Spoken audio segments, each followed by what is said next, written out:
Сега ќе се осврнеме на тоа што е актуелно и што има ново во светски размери, како и секогаш. За тоа го имаме мојот колега Дејан Андоновиќ.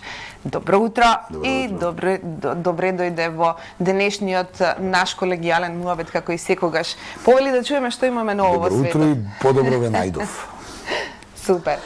Што имаме денеска? Имаме продолжување на она што се случува изминатиот период, особено околу ова подигање на тензиите, околу опасноста од некаква евентуална, народски речено, нуклеарна опасност, од можност за некаква нуклеарна катастрофа. Продолжува, значи, таа ескалирање на потезите кои ги прават и НАТО и пред се Русија. Имено до тринава руските стратешки сили започна со воени вежби и ги активираа балистичките ракети Јарс, практично прават воена вежба и тие стратешки сили почна со вежби. Какви вежби? Дали ќе ги испукуваат, каде ќе ги испукуваат, не е познато, но е познато дека ова дополнително подигање на тензиите, особено откако Путин минатата недела најави дека ќе дојде до распоредување на руските тактички сили, зборувам нуклеарни, во Белорусија.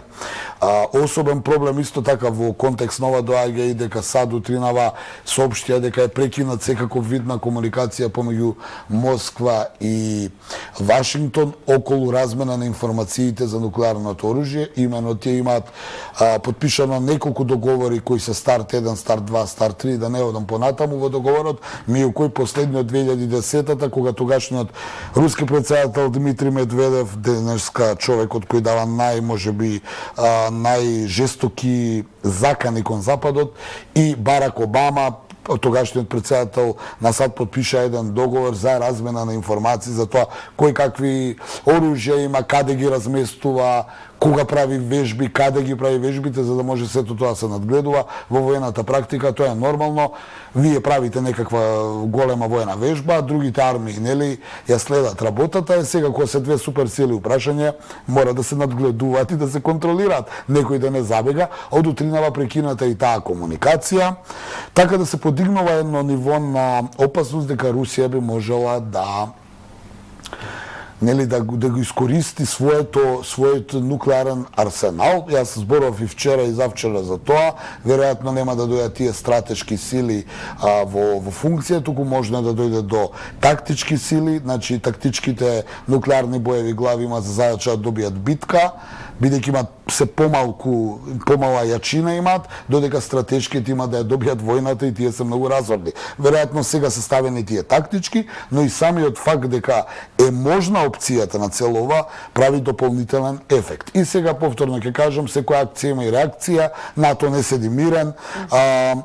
Веќе најавуваше НАТО дека ќе испрати војни авиони, нели, за потребите на украинската авиација во борбата за одбрана на Украина од Русија, нели, од руската агресија.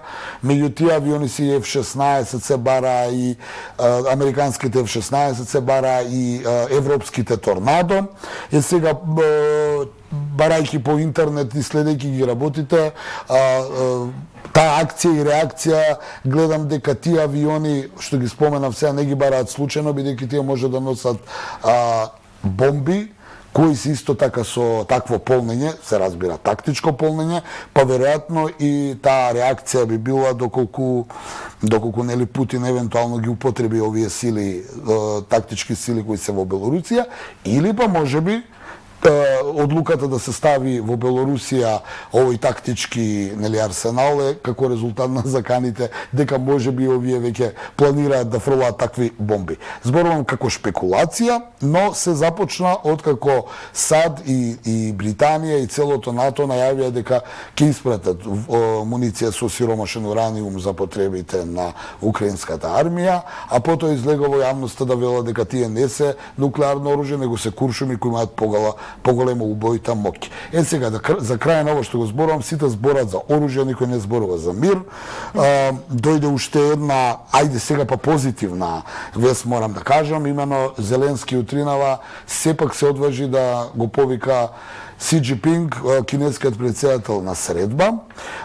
Ова уследи откако Си Џипинг беше во Москва, се виде со Путин, се видела некои нивни партнерства, се договара и Си Џипинг тогаш планираше да се сретне и со Зеленски, но очигледно никој не го покани. Сега има нова покана, ќе видиме. Кога ќе кажам да се сретнат, тоа може да е и на Zoom, не мора да е нели директно тет-а-тет.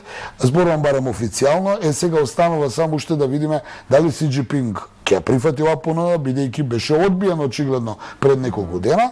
И втора, ако ја прифати понудата, тоа значи дека кинескиот мировен договор очигледно не е толку мртов како што многумина меѓу кои јас го прогласивме. И за крај нели на ескалирањето на сите овие односи, значи не се занимаваме веќе какви се војните, какви се битките во Украина, тие се крвави веќе, да зборуваме за Бахмут или за другите борби таму е, мислам, за џабе, има многу жртви, никој нема поместување, ниту русите, ниту украинците.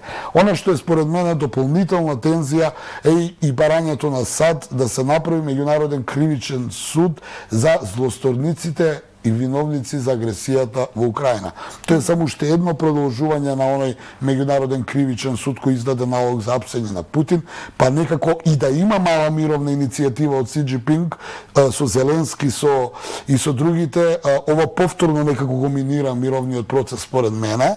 Сметам дека го бидејќи кој од Москва ќе седне да разговара во името на Русија за запирање на војната. Оној кој сакате да го апсите, така да ми се чини дека пак ќе одам на истата констатација што зборувам цела недела, Ана, а тоа е дека Западот одлучи, а веројатно и Русија одлучи дека војната ќе запре кога една од страните ќе победи. Која ќе победи ќе видиме. Каков е ставот на Кина? Па Кина е некаков партнер со Русија, но Кина никој официјално не може да каже, никој официјално не може да каже дека ја поддржува оваа војна во Украина, напротив, Кина направи еден мировен договор од 12 точки во обид да ги седне на преговарачка маса двете страни и да се постигне барем некакво примирие преки на огнот. Меѓутоа, повторно ќе кажам, со издавањето на налогот за апсење на Путин и со ова денеска што го бара Вашингтон за формирање на меѓународен кривичен суд за Украина, нешто пурнек од за поранешна Југославија, кога подоцна, ако ти текнува, отиде и Милошевиќ и многумина од актуелните политичари кои беа вмешани во војната во распадот на поранешна Југославија.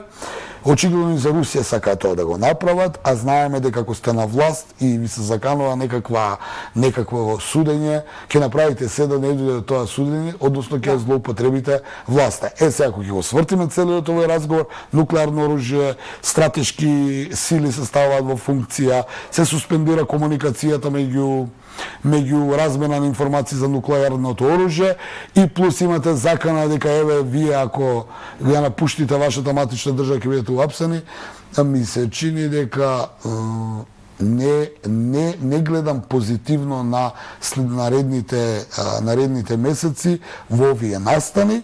За Кина прашањето е дека тие се обидуваат нешто да направат, но и тие се конфронтирани, не во Украина, него се конфронтирани со Западот, а тоа е околу Јужното Кинеско море, Пацификот и Тајван, и пред се оние вештачки острови кои се узурпирани од страна на Кина, а кои Пацифичката флота на САД, Британија и Австралија не ја признава. Така да Кина ми се чини е свесна дека е следна после Украина, односно после Русија, следна цел на конфронтација со Западот.